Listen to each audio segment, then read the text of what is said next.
जमेगा कोई, बस बस बस बस बस। हाँ, मैं इस द्वार पर खड़ा हूं, तुम महल में जाओ हाँ और उनसे कहो कि राजा जी के गुरुजी आए हैं भोजन ग्रहण करने के लिए। ठीक है ठीक है और रानी मिलेगी, उन्हें प्रणाम कर लेना। ठीक है कर लूंगा। आने को रोनावेगे माला, जमेगा कोई दिल वाला, रोनावेगे माला, जमेगा कोई। रानी जी, ओ रानी जी, रानी जी, ओ रानी जी, आओ आओ आओ।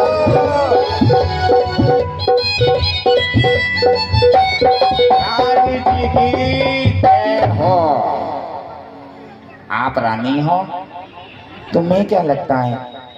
मुझे तो आप थोड़ी थोड़ी महारानी लग रही हो।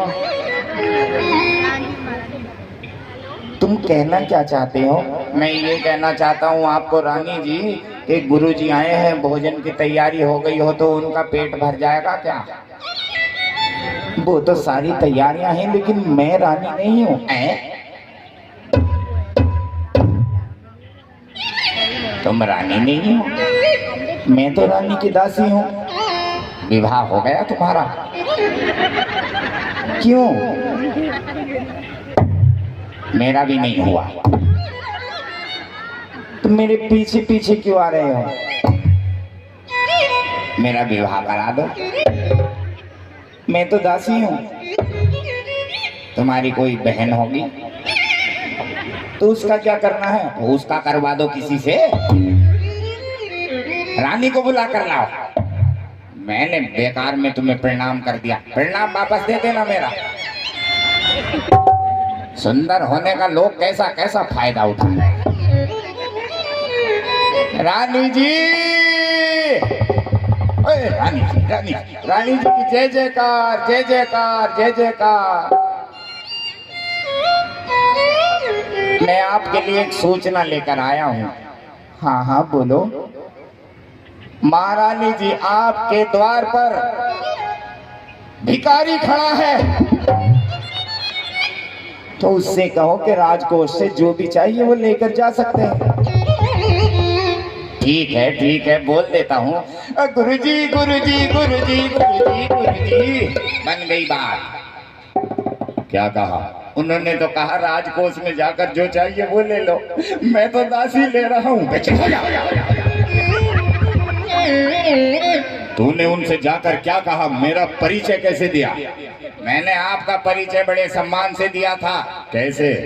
मैंने कहा श्री श्री श्री श्री श्री। अरे शेर श्री के ऊपर बड़े बड़े 3 और श्री। थोड़ी सी जगह बच रही थी तो एक लकड़ी वाला श्री, वो वाले महाराज आए हैं। तो रानी ने क्या कहा? रानी ने बोला आप। रानी मुझे नहीं जानती। जानती तो वो मुझे भी नहीं है। पहले मुझे जानेंगी तभी तो गुरु को जानेंगे। अबे चुप हो जा। उनसे जाकर कह के महाराजा श्रेणिक ही नहीं वरण इस राज्य के गुरुदेव आए हैं।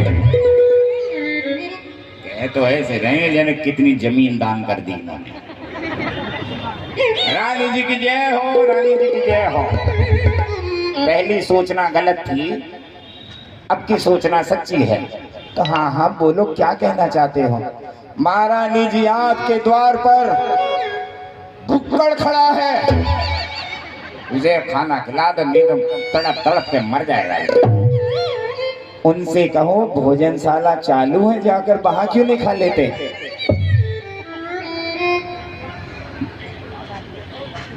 बताओ क्या कह दूं?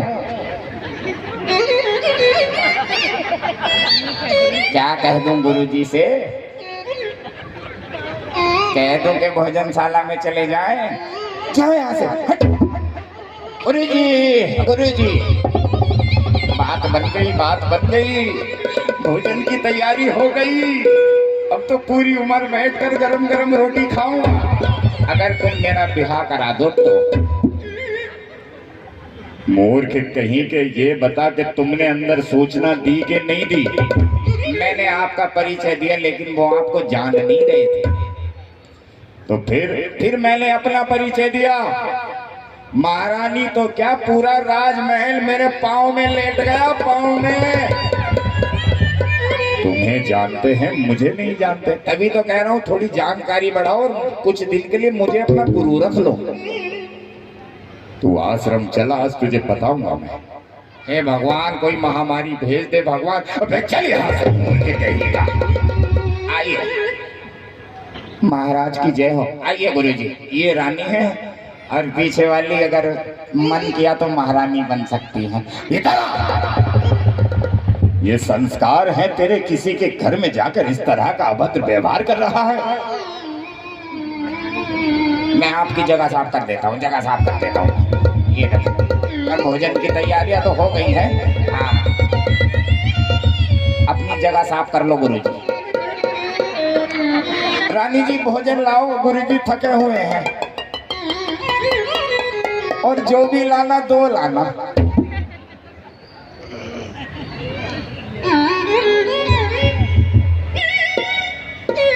बड़ी सुंदर है, आपके बर्तन बड़े सुंदर हैं। ये तेरी बातें मुझे समझ नहीं आ रही है। किसने बनाया है ये? चुप हो जा, शांत होकर बैठ जा। भोजन ग्रहण करने आए हैं, पहले भोजन ग्रहण कर लो। हाँ हाँ, करो करो करो। पहले आंखें बंद होंगी, उसके बाद प्रार्थना होगी, उसके बाद भोजन ग्रहण किया जाएगा। ठीक है, तो आंखें बंद करो। ये लो, बुझ गए दी।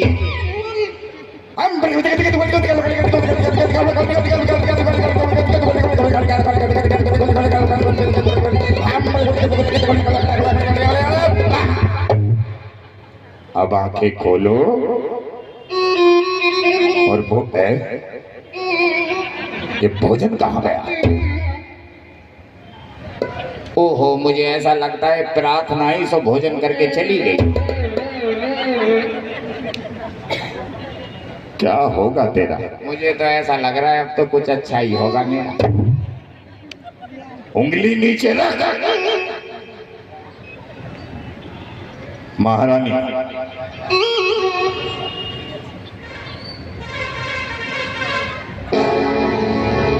आपके महाराज आप हम आज हमारे आश्रम में आए थे। उनका कहना है कि आप इस राज्य में रहकर जैन धर्म का नाम लेती हो।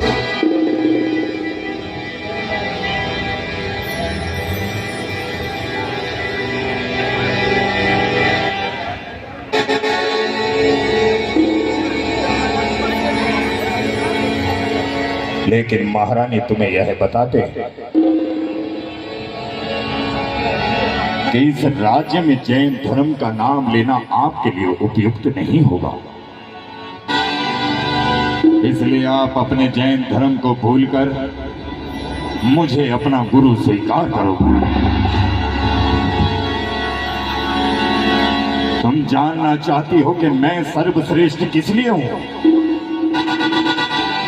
हजारों लाखों की संख्याओं में मैंने शिष्य उत्पन्न किए हैं। यदि मैं किसी राज्य पर आक्रमण करना चाहूं तो मेरे शिष्य उसे भस्म कर सकते हैं। आपके पूजने वाले वह दिगंबर साधु मेरे सामने हो सकता है कि कोई भक्ति ना रखते हो। हाथों में पिच्छी कमंडल लेकर धर्म की प्रभावना नहीं होती महारानी। ये तो अच्छा है कि महाराजा धीराज ने तुम्हें पहली पसंद किया है,